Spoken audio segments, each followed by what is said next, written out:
स्वागत है आपका एस मेहरा क्लासेज में। यदि हमारे द्वारा अपलोड की गई वीडियो आपको पसंद आती है तो वीडियो को लाइक कीजिए, शेयर कीजिए और चैनल को सब्सक्राइब कर बेल आइकन को प्रेस कीजिए। धन्यवाद। आज का हमारा टॉपिक है प्राकृतिक संख्याएं एवं पूर्ण संख्याएं, natural numbers and whole numbers. तो प्राकृतिक संख्याएं ऐसी संख्याएं जिनका प्रयोग गिनती में किया जाता है, अर्थात गिनती की संख्याओं को प्राकृतिक संख्याएं कहते हैं। All the counting numbers are called natural numbers. तो क्या होती है प्राकृतिक संख्याएं? 1, 1, 2, 3 अप टू इन्फिनिटी। तो अनंत तक जाती हैं, अनंत।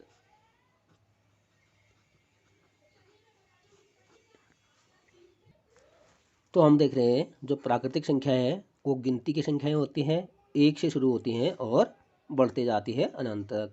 इसका मतलब सबसे छोटी प्राकृतिक संख्या एक और सबसे बड़ी प्राकृतिक संख्या अनंत। तो सबसे छोटी प्राकृतिक संख्या हो जाएगी एक और सबसे बड़ी अनंत।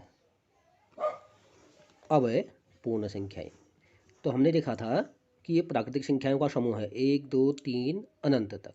अगर हम प्राकृतिक संख्याओं के समूह में शून्य को शामिल कर दें तो 0, 1, 2, 3 ये भी अनंत तक, तब इन संख्याओं को हम कहते हैं पूर्ण संख्याएं, होल नंबर्स। अर्थात शून्य सहित सभी प्राकृतिक संख्याओं को पूर्ण संख्याएं कहते हैं। या प्राकृतिक संख्याओं के समूह में शून्य को जोड़ दिया जाए तो यह जो समूह होता है यह पूर्ण संख्याओं का समूह कहलाता है।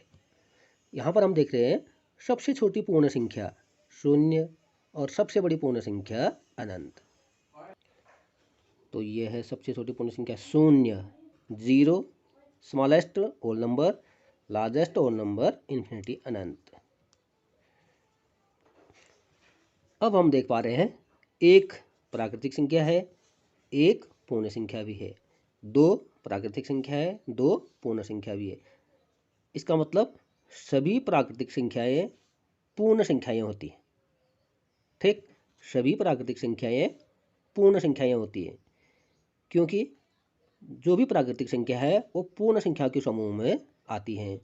अगर प्रश्न उल्टा हो जाए, 0 पूर्ण संख्या है, क्या ये शून्य प्राकृतिक संख्या भी है?